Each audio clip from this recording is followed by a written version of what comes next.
Welcome to Nerdarchy. For nerds, by nerds. I'm Nerdarchy Dave. And I'm Nerdarchy Ted, and today we're cracking open a big one. Who controls the flow of information? From the whispers of the tavern to the telepathic bond of archmages, whether it's in your tabletop world or ours, information is power. And tonight we're diving into how that power gets passed around. Dungeon masters, players, content creators, who's holding the reins, and what happens when the message gets muddled. Let's roll initiative on this discussion and see who gets the first word. But before we dive in, here's how tonight's session's gonna flow. We're splitting the live chat into three main segments, each one diving into a different world and how they handle the flow of information. First up, we got Aether skies, where skyships soar and secrets float just beneath the clouds. We'll be talking guild control, news monopolies, and who really knows what's going on up there. Then we'll drop into Under the Dome, our post-apocalyptic chaos magic infused sandbox in a world cut from the stars. Mind links and rumor networks are the lifeblood of survival. And lastly, we'll enter Zoo Mafia, a wild urban jungle where crime families of uplifted animals fight over turf and truth. Who's buying silence and who's selling stories? After those deep dives, we're opening the floor for Q&A. So if you've got questions about narrative control, secrets in your campaigns, or how to build these systems into your own games, get them ready. And with that, let's launch into our first segment, Aether Skies. Aether Skies is a dark arcana punk setting where ether-powered flying cities hover above Earth's surface world, teeming with monsters and secrets. Amid Cold War style tensions, espionage, and the return of the mysterious 13th City, players explore a morally complex world through roles like spies, othership crew, and adventurers navigating a realm where magic fuels both civilization and madness. Look down below for the links to our first ever Aether Skies campaign that we ran with Open Legend, as well as the 5e D&D game that is currently going on. In Aether Skies, control of information is a powerful weapon wielded by factions, like the Nerdarchy, who use secrecy and surveillance to maintain order amid rising paranoia. This tight grip on knowledge feeds the city's Cold War tension, where truth is currency and misinformation can shift the balance between the cities, uncover ancient horrors, or spark wars. All right, let's dive into it. The Nerdarchy operate as secret police and master manipulators, selectively releasing or suppressing information to control public perception and neutralize threats to the status quo. But they do a lot more So, than that, Ted. sure. But when you first off, you look at the name Ethernati, like it's clear that, when you created this, you were kind of channeling the Illuminati, the secret organization, that's supposedly behind so much stuff in our real world. And, taking that kind of concept into, a place like this, it's like these are the puppet masters that aren't really seen and talked about. So like while you might say, oh, all this is going on, like 90+% of the populace isn't even aware of the term Ethernati, let alone how to even get in touch with them. Yeah, or they don't think it's real, or maybe it's a term that's thrown around, but like it's for crackpots, right? Like they're conspiracy theories and misinformation. So even those that do have heard the term may not even take it seriously. Although to be honest with you, I think the Eternati were actually created in our session zero. Um, I don't know if it was me or one of the other player or one of the players that was the impetus for them. But I do believe the name was actually coined within the session zero itself. So was that a live session zero, or was that a situation that was done off camera? I think it was live. I think we literally did two separate sessions of session zero that were streamed. So so Okay, the so we so we have the ability to go back and find out. You just have to oh. through probably like 4 hours of content. Well, maybe I'll have to look into that. But the other Naughty are great in the sense that like their role in this world is to add cohesiveness to governments that are not cohesive, because all of the 12 cities at the time, there's 13 now, now that Haven has returned to the fold, are independent of each other and also don't trust each other. They're, as we mentioned, there's this Cold War going on. And the problem with that is, if a greater threat arises that requires cooperation and shared information and knowledge, the cities aren't willing to do it. They're not willing to get over themselves in order to, you know, enact the greater good. And it may not even be intentional. Like, they just don't trust each other. So this separate organization that spans all of the cities, I imagine they would have found their way into the 13th city as well once it's returned. They are trying to bridge those gaps. Like, they look at the big picture of going, well, something really terrible happened once upon a time and sent all of civilization fleeing the surface world. In order to make something like that happen, they probably needed great cooperation.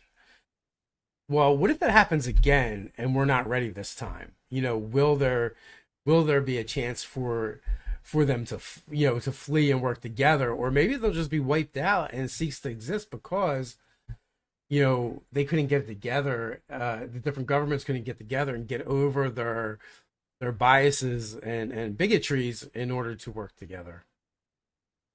Yeah, that's a scary proposition to find out, to contemplate the different aspects of what the history is and where things currently are, especially considering when you look at what this setting is at its core, like the fact that it's eldritch horror based, that technically means that there is a looming threat. Forget about the Tarask. You could have a Cthulhu or a Cthulian-like being kind of step out of, the Aether, if you will, and start wreaking havoc. And if the cities aren't willing to work together, like that could spell doom for one or more cities before, they're finally kicked in the pants enough to say, "Oh, I guess we should work together." Yeah, and the first incursion that was attempted since the campaign kicked off, it was the Eternati that assembled a crew together in order to combat this, and it is only through their machinations that that they were able to put the people in the place in order to make sure that it did not happen, that a full incursion from this horrible other place was not successful. So they're always working towards what they see as the greater good, which, that can have some problems in and of itself. And also, they may not be the kind of folks that worry about, how things get done. Like, their motto might just be, the ends justifies the means. Sure. And that's an avenue to kind of look at as well, because they're not attached to any one particular city. They have to look at, what is the bigger picture. They're not looking at, the situation from a a lawful or chaotic or a good or versus evil. They're looking at it as, okay, what is the end result here? And there could very well be, and like, so far I've never run an Ether Skies game. It's all been, your stuff so far, though, looming in the very near future, that's going to change. But it's a situation where, like, again, taking the inspiration from the Illuminati, like, they're about power as much as it is information. Mm. So there could be members of the Eternati that are looking at it from that perspective, that they do all of this because they want to be able to, lord it, over others. But some might very well just be in it for, the end result, the greater good. So it's a lot of fun to be able to kind of bend and twist and, pull these little puppet strings. Well, and kind of the interesting thing too is, because the Eternati becomes this hodgepodge, potpourri of all the different species and races and cultures spread out across Ether Skies. they're going to have different values, and they're going to want to disseminate different information, and there might be information some don't want to disseminate depending on where they're from, and who they're disseminating to, because while they are leaps and bounds beyond where the typical populace and governments are when it comes to cooperation, at the end of the day, they still are going to have their own biases and bigotries that they're going to have to overcome.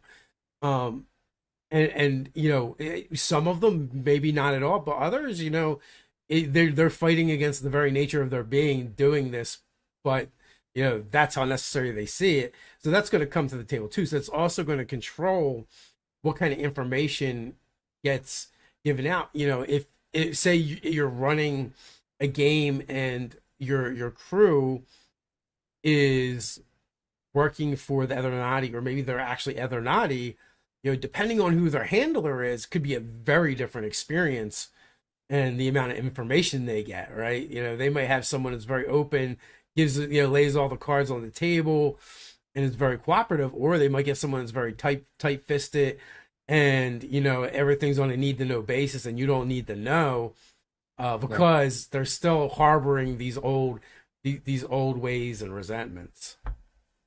And that's, you see that kind of stuff in the real world. Whether you're talking about, different managers at work, different people within the government, or what have you. Like, you can definitely see that some people are willing to kind of share, and other people are like, no, it's hush hush. It's need to know. You're for your eyes only kind of nonsense.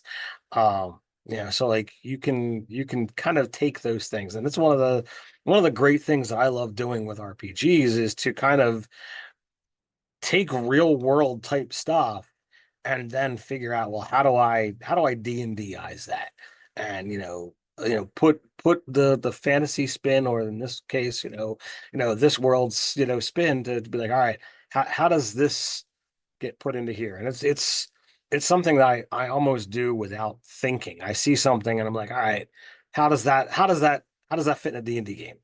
Yeah. So an organization like the Elrenati, while a great way to give information to the characters in the game about in-game stuff, but it also is a great tool, as far as being quest givers, and for the GM, or the navigator, as we like to call the Other Skies GM, in this D666 system, which we'll be probably talking about a lot more in the near future.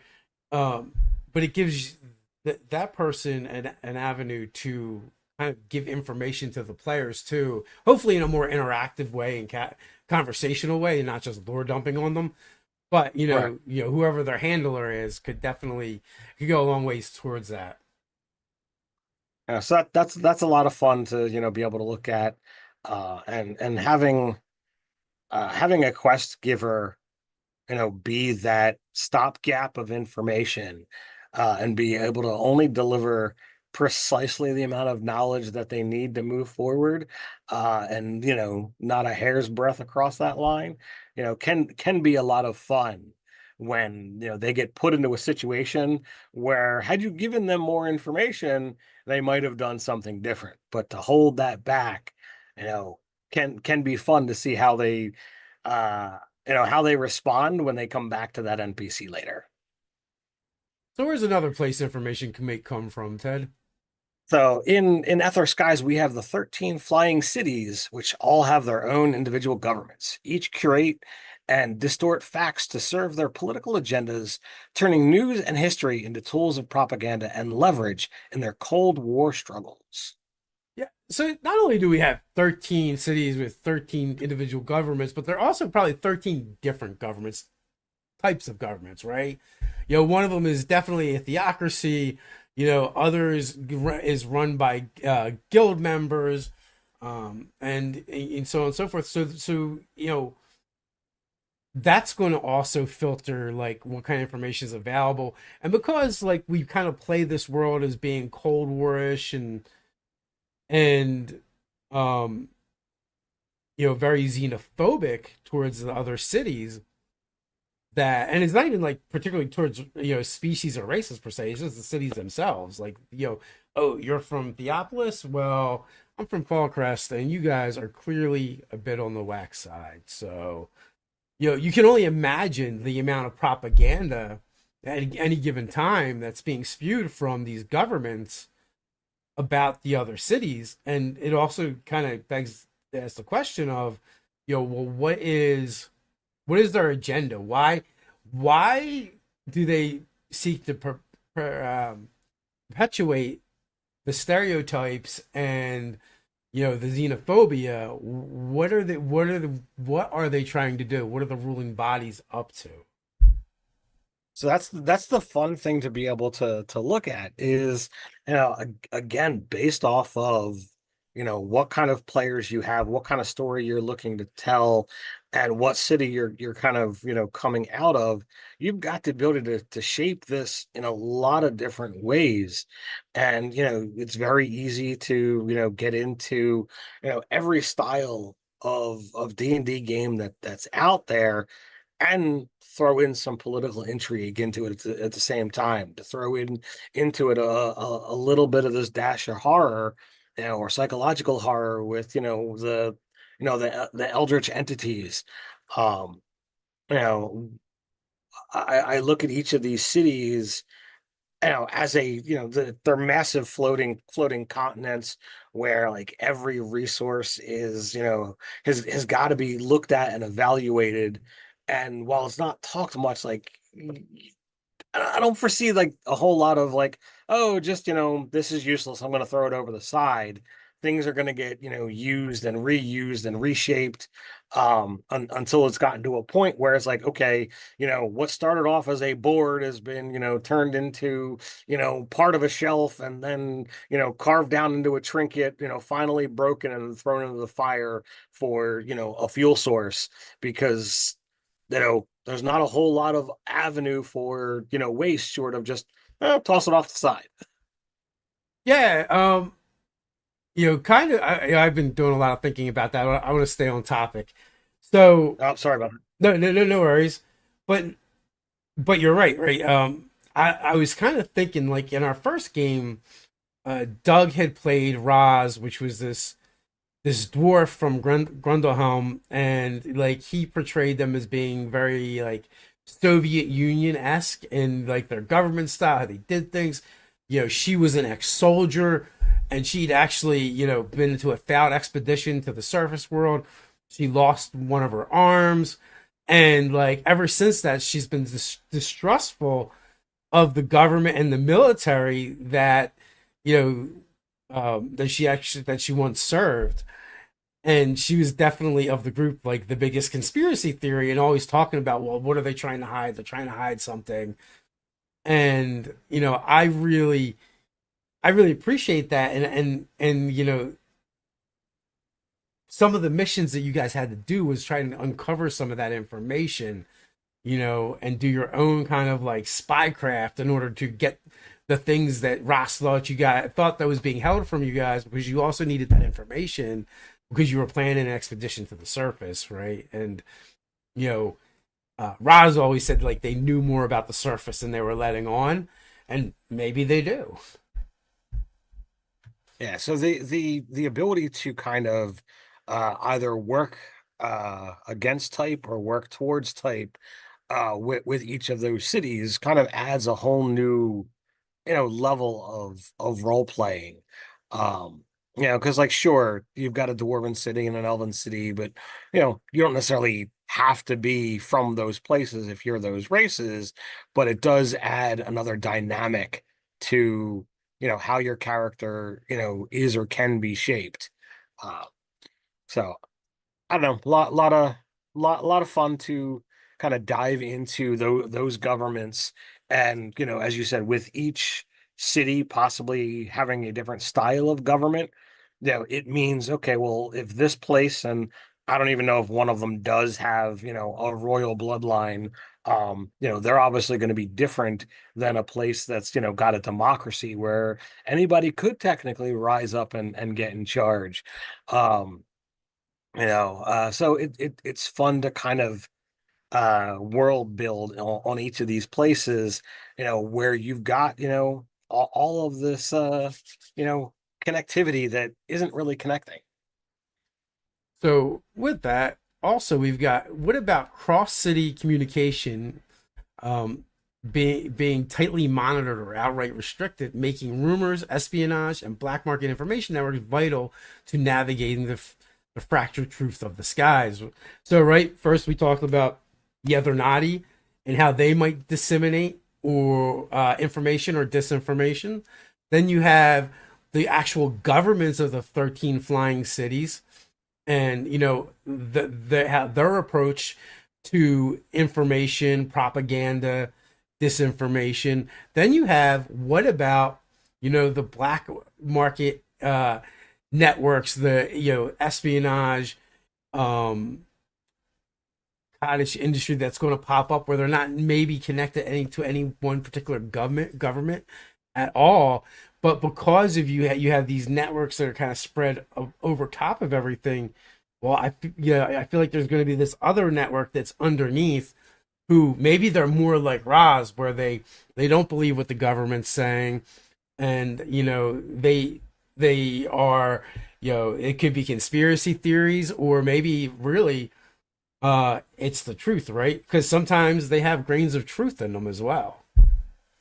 Yeah, so those individuals or small organizations, they're gonna have to be like picking over every little detail with a fine-tooth comb to try and figure out what is truth, what is speculation, and what is actually false. That can be a lot of fun to kind of play at, and there's a whole nother avenue for a campaign instead of working with one of these more legit things. Like, what if you guys are the ground network? Pick a place, and for whatever reason Pietrakis jumps into my head. It's like, okay, what if like you guys are here and there's going to be this flow of information. So like, you know part of the session is always like, okay, I'm going to go out and see what kind of rumors and stuff we can find. And you then, as the DM, you plan what are the rumors that you're hearing, and you decide whether it's true, false, or maybe a little bit of both, and let the players just kind of dive in on it and see like, okay, what threads are they gonna follow, and where do they hit, fact or fiction, where do they hit, this junction point that proves it's one way or the other, or potentially both. That could be a really fun campaign to kind of get into, where it's more about the investigation, more about the choices that the players make, rather than a bigger picture. Yeah, and that is definitely something to be explored. It could be fun to explore. Having NPCs, whether it's an individual or small group or organization, like you said, that maybe they have a wider um, experience with the cities. Like maybe they travel to the cities or have contacts in all the cities, so they're disseminating all the information together. But maybe they don't have the resources of the Ethernati, so how that comes together and comes out can be very different. And it also could depend on what is their motivation. What are they trying to actually do? Would also reflect how that information comes out as well. So you could have basically the same pieces of information, but they could be disseminated very differently based on the agenda of whoever's doing the dissemination. Oh, absolutely. And that's the great thing about that style of game is like you could take the data set and run that adventure, 10, 20, 30 times. And based off of, who you choose as the NPC to deliver it, how the players respond to the information, the choices that they make, like that game could be wildly different, far, far more off the rails than any like regular pre-written adventure. That could be a, really, really fun to kind of take to a con and see what happens. For sure. So do we have any more on cross city communications? I think I think that's pretty good for now. All right, so in a world where secrets shape survival, who would you trust to tell the truth? Your government, the Eternati, or the shadows whispering below the clouds? Let us know whose lies you'd rather believe and why. All right, so that is our first segment. Other skies down. We'll get ready to move into Under the Dome. And then, as always, folks, at the end, if you have any questions, we'll take your questions. Feel free to throw them in the chat. I am watching the chat, but we just won't address it until the very end. So with that, let's jump into Under the Dome. Beneath shimmering domes of crystalline energy, isolated city-states endure amidst a world of ravaged by chaos magic and monstrous aberrations. These domes shield civilization from the horrors beyond: acidic seas, blade grass plains, and petrified forests, while inside, intrigue, gladiatorial blood sport, gang rivalries, and flesh warping science define daily life. Look down in the description below. You can find links to nerdarchy.com, where Nerdarchist Ted is cranking out articles on Under the Dome on a weekly basis. Yeah, so Under the Dome drops, typically on Mondays. Sometimes there's other splashes throughout the week that kind of link back to Under the Dome in some way, shape, or form. But I've got certain days that I'm doing certain things, and Under the Dome is Monday. Under the Dome, the flow of information is a contested battleground. It's monopolized by elites, subverted by outcasts, manipulated through magic, and weaponized in the internal dance between order and chaos. It's not just who speaks that matters, but who's allowed to listen, and what truths remain hidden beneath layers of crystal and control. Institutional control and arcane gatekeeping. House Uthis and the Grind Barons manipulate educational access and magical knowledge, filtering information through sanctioned academies while suppressing chaos-related lore to maintain order and obedience. So, in Crystalia, the area that I'm currently running a game out of and running for quite some time, the houses are what controls all facets of the life in Crystalia. So by that very measure, they also control the information that is being given to the population, to the general populace. And I imagine many of the other domes are going to have similar setups too, right? If you can control the information and also the education of your populace, that is going to make your populace much more easy to control. So in the area that I'm working on, I've got Valeria. Um, you know, it's not grind barons, but it's a full-on magocracy. A council of 5 archwizards, keep order and control, and they do so, through magic. And when you're a freaking archmage, like you can be like, all right, I'm going to dominate. I'm going to wipe minds. I'm going to do all of these things. These are ruthless wizards who are, plotting and scheming to, kind of get one over on their counterparts while knowing that all of their counterparts are doing the same, but all of them can't move completely against the other because everyone has a necessary role to keep the city alive and moving forward. So, the flow of information, the political intrigue, there has, a very, at sometimes heavy and sometimes very light hand.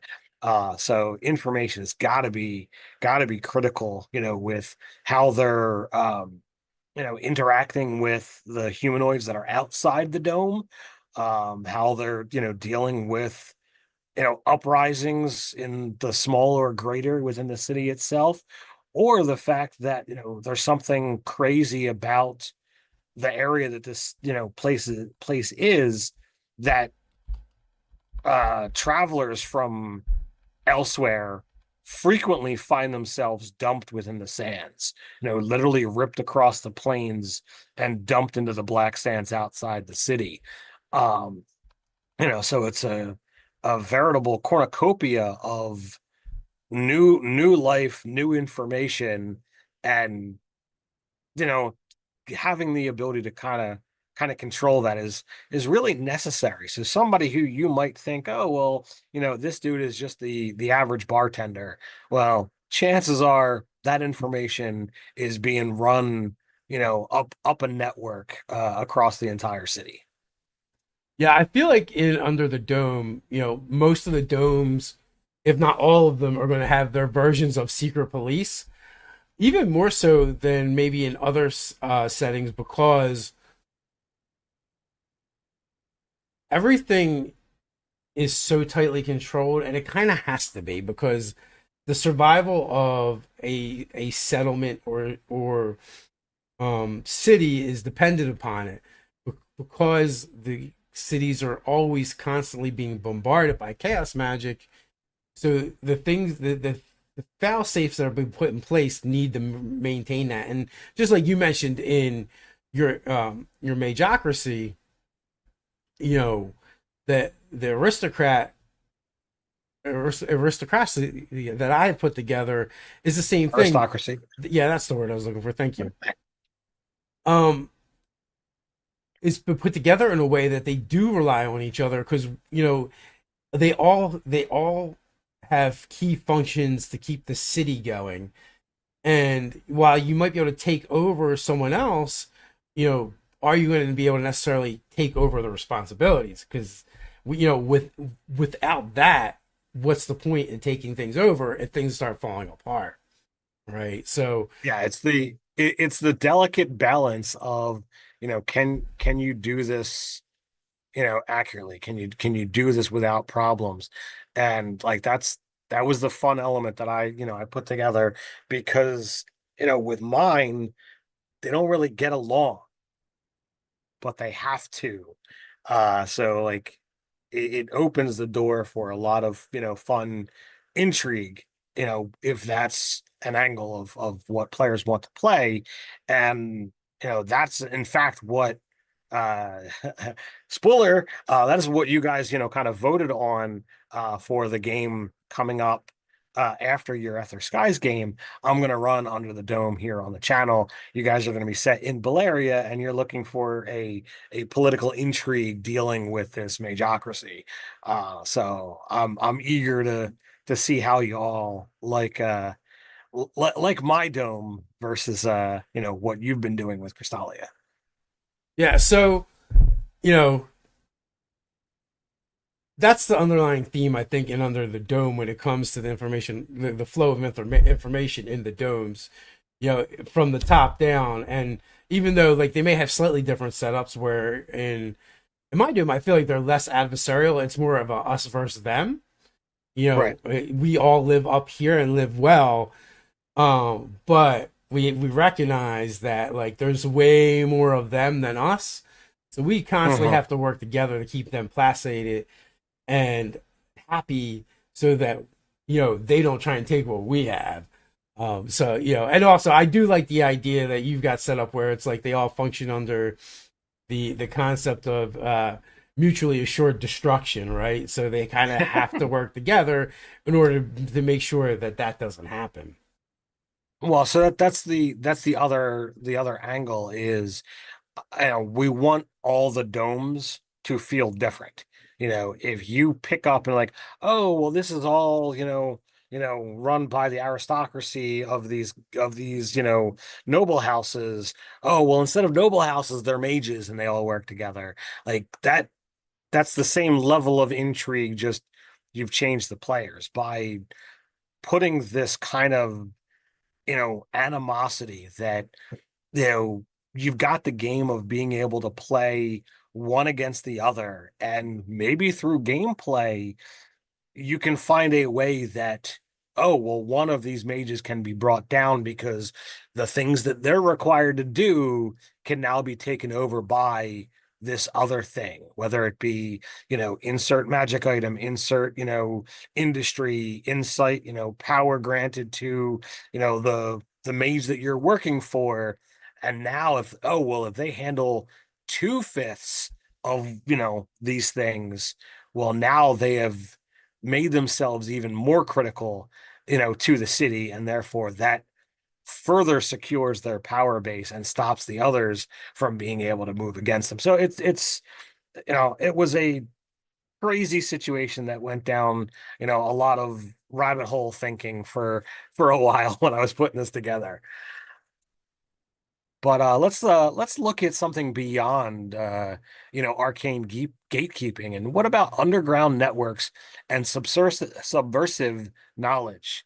In Crystallia, we've got Master Dyson, the three Maggies, which are urban hags, and the Grotto Gruffs, which are the player characters. They disseminate forbidden truths and alternative narratives through street lore, secret alliances, and flesh-warped memories, creating a countercurrent of resistance. Yeah, so one of the fun things about being a GM and running games and you like trying to figure out how to like bring that information of your world into the game and into to your players, in a way that's interactive and fun, to me is creating pieces for them to interact with.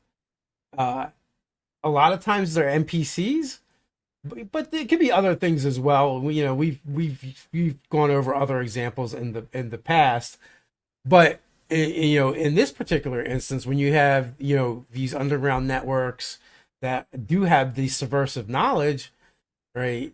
Like Master Dyson actually went up against the aristocrats and why can't I ever say that word, Ted?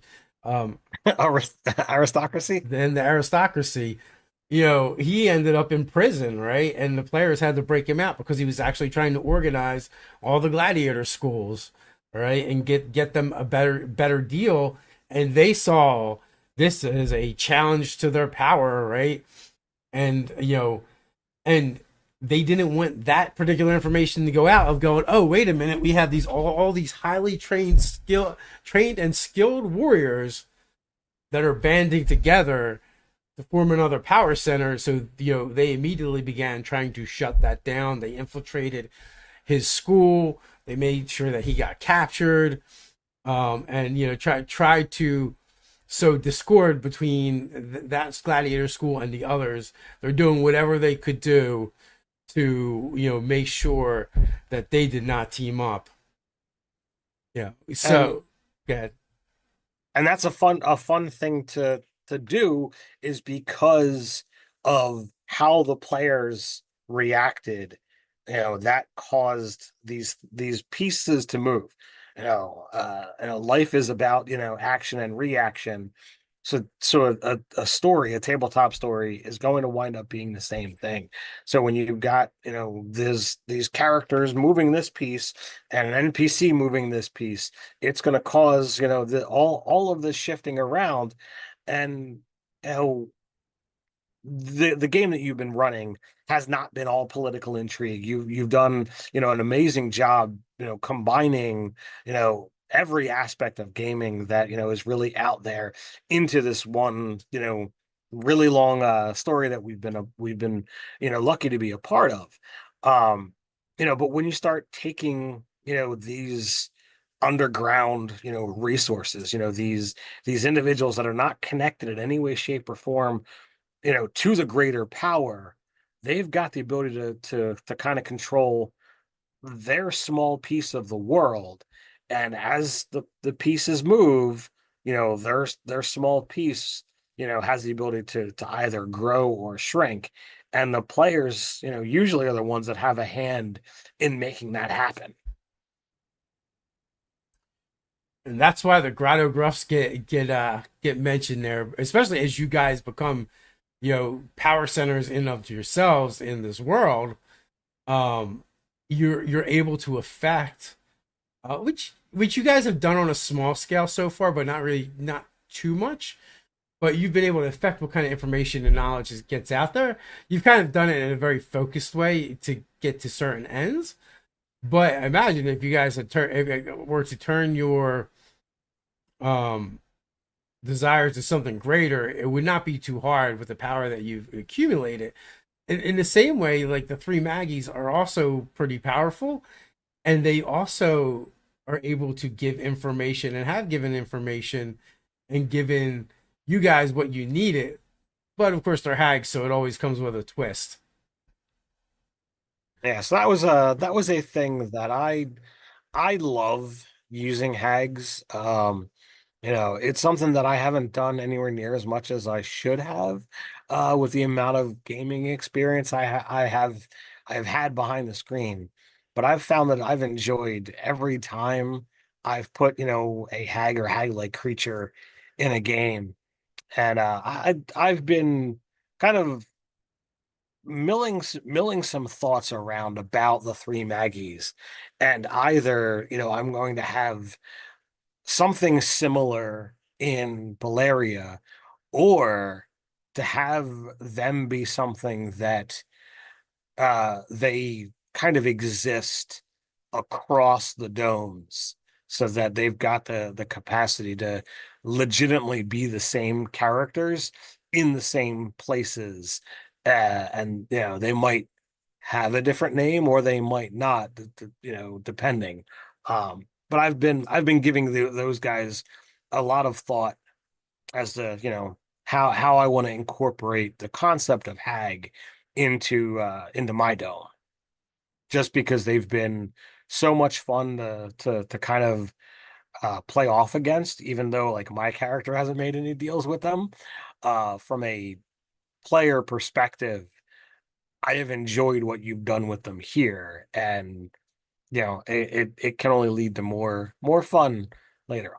They're a lot more fun as combative or antagonistic NPCs than they are as monsters, Right. in my opinion. And you get so much more mileage out of them that way as well. So, highly recommend. And also, hags are a great source of information. Just got to be wary of the information you receive from a hag. Indeed. Uh, With that, social stratification and magical surveillance. The spires dominate vertical power and restrict upward communication, while constructs and enchantments ensure compliance, making information not just a resource, but a weapon in the battle between control and chaos. So, Crystalia, as we mentioned, the Grind Barons run everything, and of course, they're surveilling everything at the same time, especially their interests, which are spread throughout the dome. Which the dome is enormous. It has an underground or underdark aspect to it. It has the surface, and then the spires above, which are these like flying towers and buttresses where all the nobility lives, and does quite well for themselves, looking down on everyone. And literally, the commoners, it rains the piss of the nobles from above, as Styx likes to say. Now, I pulled this from the information that you had created for Crystalia. You had pulled up the size of a city in the real world. So these domes are not like, oh, this is a small village or whatever have you. These are legitimate cities. Metropolises, So yeah. Crystalia itself is 302.6 square miles underneath, this pink lattice work crystal dome. So like when you start thinking about how vast a place is, like that's what we're dealing with. That's the size of these domes. These massive structures that are seen from a good ways off. So you can have a lot to be able to work with. So when you're talking about, magical surveillance, these domes have like the lower class living below and the upper class literally being built off of this, skeletal framework of a dome that has, in the case of Crystalia, these, pink crystal planes or panes. uh they live up above. Whereas in Baleria, while the nobles still live above, it is far more industrial, and there's, actual, like, the large exhaust tubes that go up and out over the dome, creating this cloud up above, feeding into, the chaos storms that are, not ever present but far more active over Baleria than they are in Crystalia. But when you've got a mageocracy, you've got far more magical surveillance with, scrying and farseeing and, underlings that are, able to do these things in lieu of the archmages. You can definitely have far more uh magical surveillance, even to the point of like, oh, well, this spy is just, under a greater invisibility following you around. Yeah, it can happen because there's a whole lot of magic. The setting itself, we've seen our characters rise from fifth level to we're now 20th, getting ready to go into epic levels. So like the setting itself has the capacity to grow beyond the usual levels. Um, so so therefore the things you're up against, including things like a mageocracy, are going to have to be to that extent as well. So even when you think you're being unobserved, even when you think you're safe to spill a secret, it is entirely possible that there's an unseen eye watching, an unseen ear listening. Yep, maybe it's a grind baron or one of the ruling mages, or maybe it's one of the three Maggies. Or maybe it's all of them. So, in a world where crystal walls filter more than just chaos, who decides what truths are worth knowing? All right, folks, we're going to jump into our last segment in Zoo Mafia. In the roaring 20s of Big City Zoo, you and your mob of criminal animals pull heists, run rackets, and dodge human suspicion while climbing the ranks of the underworld. Get made by one of the three crime families, but don't let the humans catch you acting like anything other than your wild self. You can find a link to the upcoming Kickstarter as well as the free quick start rules down in the description below. There's a bunch of other links down there too you can check out. So, in Zoo Mafia, control of information is power. Who knows what, when, and how shapes every move in the criminal underworld. From the sharp-eyed lookouts to the whispering grifters to reporters like Outback Alice, those who control the flow of secrets, rumors, and headlines can make or break mobs, shift alliances, or trigger zoo-wide crackdowns. Lookouts and grifters. These roles specialize in gathering intel, staying unseen, and leveraging contacts, making them key players in managing what information is discovered or concealed within the zoo. These actually happen to be a couple of our playbooks, and these are the playbooks that are all about being aware of what's going on, what's where, and who's who. So we have six stats within Zoo Mafia, and each of the six core playbooks that we have available are linked to one of these. So awareness and magnetism are what the lookout and the grifter are all about, and being able to connect with your fellow zoo members, being able to connect with your potential, mafia that you want to join. Information need not necessarily be words. Sometimes, like in D&D, we want to make that insight roll. Like, this is a crucial thing. Is this person lying or not? Getting that information has the ability to, greatly change. Is the legitimate deal that's being offered to you a legitimate deal? Or are they looking to just, kind of offer this up, hoping for you to do the job, and then once they've got what they want, they just walk away, not giving you your reward, not giving you what was promised. These kind of things have the ability to, make or break a story. And, you know, lies are just as important as truth. So, like, if you aren't prepared to get into the nitty-gritty of, is this legit here? You might find yourself on the wrong side of a gun. That is the truth. So Zoo Mafia is a more narrative focused game than something like D&D. It's less mechanically crunchy.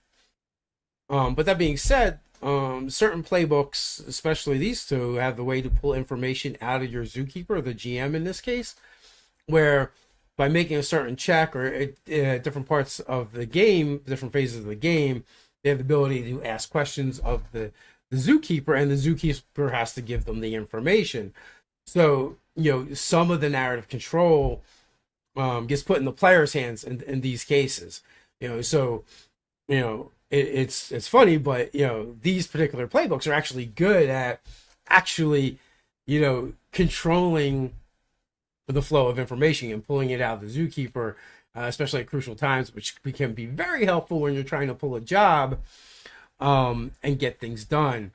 So knowing the right people, knowing what's going on, knowing about locations, these playbooks excel at those, and it's just a fun little twist for this style of play compared to like a D&D game, where you're always like waiting and trying to get the narration from the GM. Where on this side in this game, on this side of the GM screen, you have a little bit more control and access to getting that information. It's more of the way that the game flows is more of a conversation between the players and the GM. Very powered by Apocalypse, in a sense. And I'll take that even a step further. Not only, are you able to, ask the questions, but if you completely succeed on it, any questions you're asking, the GM has to tell you the truth. So it's all about how you are phrasing that question, and how the GM chooses to answer. But you know that whatever the GM tells you is accurate, because that's the rules. You got to tell the truth. So it's pretty cool. I've seen questions come up, and it's like, oh my, I was not expecting you to ask that question. All right, let's dive in and see how this goes. So, Ted, do you have another source of information for me? So, Outback Alice in the Zoo Daily. The zoo's lone investigative journalist can sway public opinion and criminal dynamics in a single photo or headline, making her a wild card in the flow of information. So, in Zoo Mafia, but any game really, right? If you introduce any kind of like news, magazine, periodicals, newsletter, anything like that, right? It can be a tool that you, the GM, uses to disseminate information into the game. And also, it can be a fun way to disseminate information in the game, and the perfect place to use props too. So if you wanted to print out circulars or flyers or something of that nature and hand it to your players for them to read, you could do that, and it would be a little bit more interactive than maybe what they're used to doing. But also, when you have people that are directing that, like in this case, a journalist who has their own agenda, which is to get out the news. Maybe they don't care about one side or another. They just want to report on, oh, there's a mob war going on. These two families are fighting against each other. Here are the players, on either side. Who are the big shots? These are the big shots. Who is taking the casualties? They might be reporting information that the families would not want reported on. Maybe law enforcement wouldn't wanted it reported on either, because they could be like highlighting the failures of law enforcement. Maybe the flat paws aren't doing their job, or they're suspected of being corrupt, or they're just incompetent, or maybe they're going to foreshadow the fact that their claw patrol is going to be brought in, which are like the feds in Zoo Mafia, because the cops aren't doing a good enough job and crime has gone so rampant and out of control. These can all be fun things, that you can kind of use in a game. Now, some of this is specific to Zoo Mafia, but you can kind of take these concepts and work them into other games. Eberron, like they use newspapers and stuff like that in that game as well.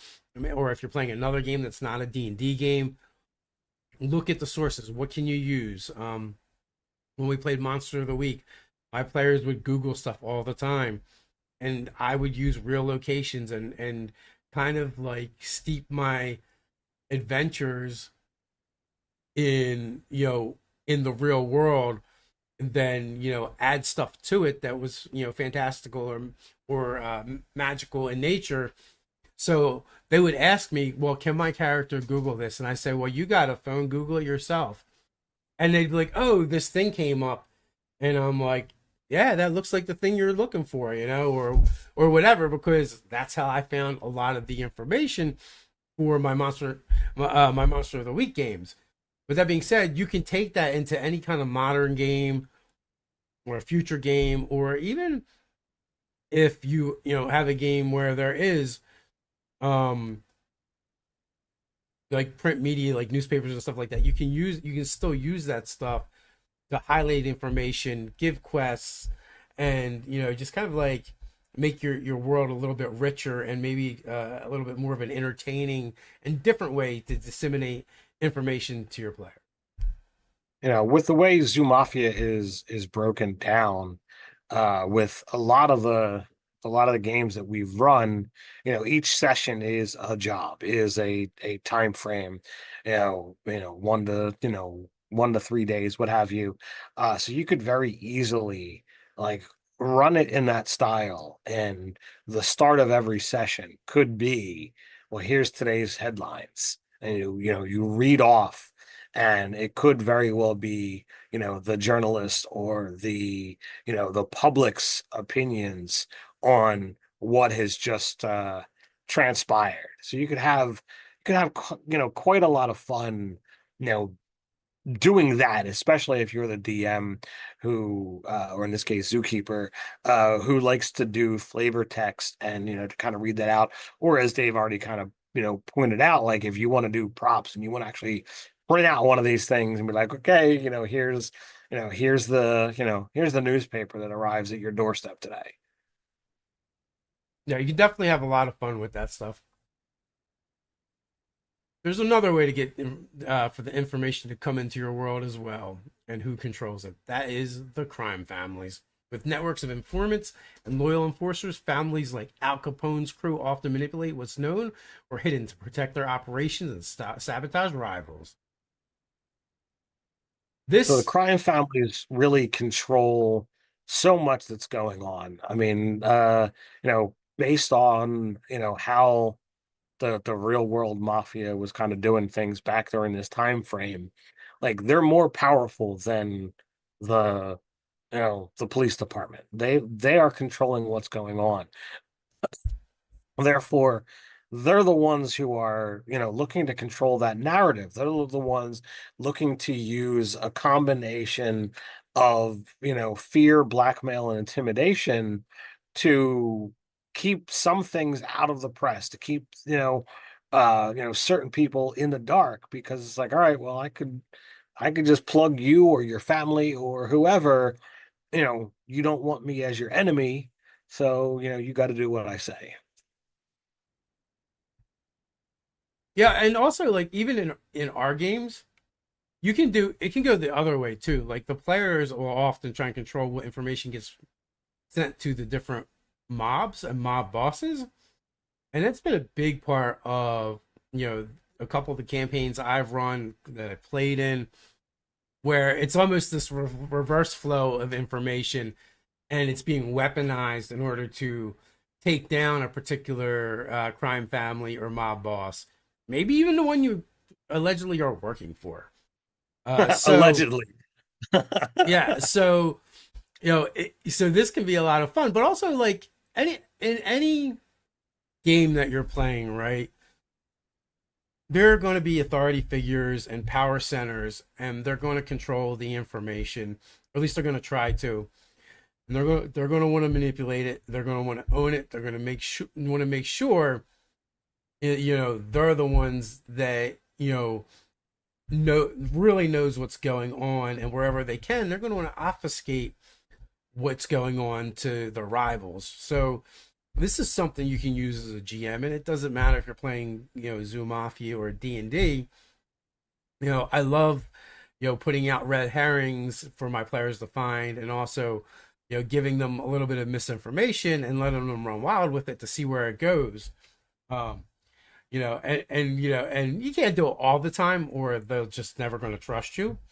But if you do it just enough, when it finally does turn out, everything comes out comes to light and they figure out what's going on, it's just like aha moment. And you know, I feel like the players have had a lot of fun with that in the past. But like I said, you have to do it sparingly and to not overly abuse them with it. Absolutely. So if you were an animal in Big City Zoo, what kind of secrets would you keep or expose to climb the ranks of the zoo mafia? All right, folks, that is our 3 segments on who controls the flow of information. I'm not seeing any questions. If you have any, I'll give you give you a little bit of time to chat, throw them in the chat to ask if you like. If not, we're going to wrap things up. You know, we always enjoy hanging out with you guys and talking D&D stuff. Also, let us know what you think of the new format, how we've been doing things recently.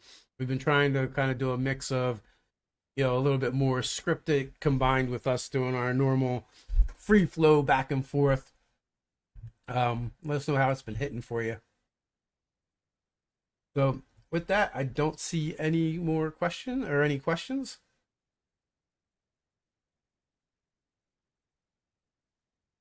All right, so that's a wrap on who controls the flow of information. How to twist it in your games for maximum drama.